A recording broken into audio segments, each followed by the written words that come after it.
SM5834. Please introduce yourself.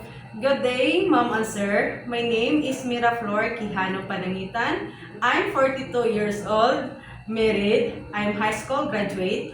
I have five brothers Okay. and two sisters, Okay. and I am number 3 in my family. Okay. I have 5 kids, Okay. 3 boys and 2 girls. Your religion, My religion is Catholic. highest educational attainment. High school graduate. Okay, tell me about your experiences as a helper. My first experience there in Qatar, they have 7 members in the family, couple, 1 elderly, 4 children. The age of the children are 10, 8, 7, a newborn baby. Okay. My first responsibility is taking care of children, taking care of kids, taking care of elderly, cooking, washing clothes, cleaning the house, a little bit gardening, and car washing. How many car do you car wash? 2. Okay. And you have another experience in Hong Kong, right? Yes. Okay, tell me about your experience in Hong Kong. My experience in Hong Kong is they have 2 persons only, mother and daughter. The mother is 65 years old and the daughter is 42 years old. My duties responsibilities is cleaning the house, cooking, ironing, washing their clothes, marketing, and car washing 2 cars. Okay. Since I saw that you have experience taking care of a newborn since in Qatar, so do you have idea how to prepare a meal for a newborn, right? Yes, ma'am. Okay. Your contract on Hong Kong, it is finished, right? Yes, ma'am. Okay. What will you do if the newborn is crying?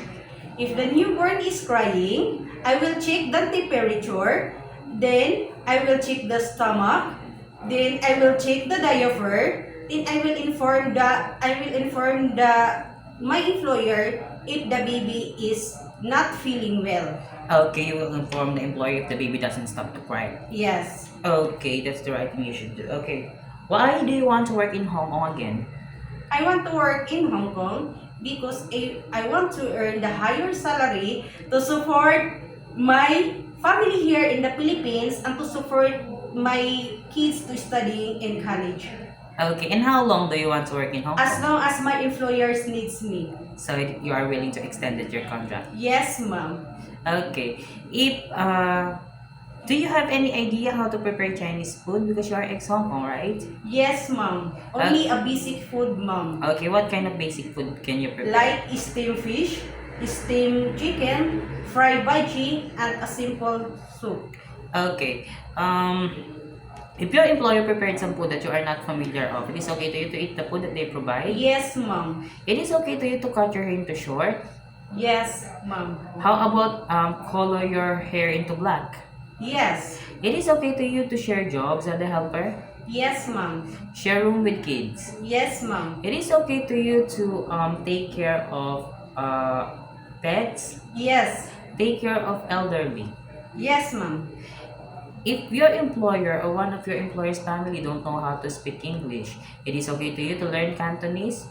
Yes, I'm willing to learn. Okay. My last question is, what will be your message for your future employer?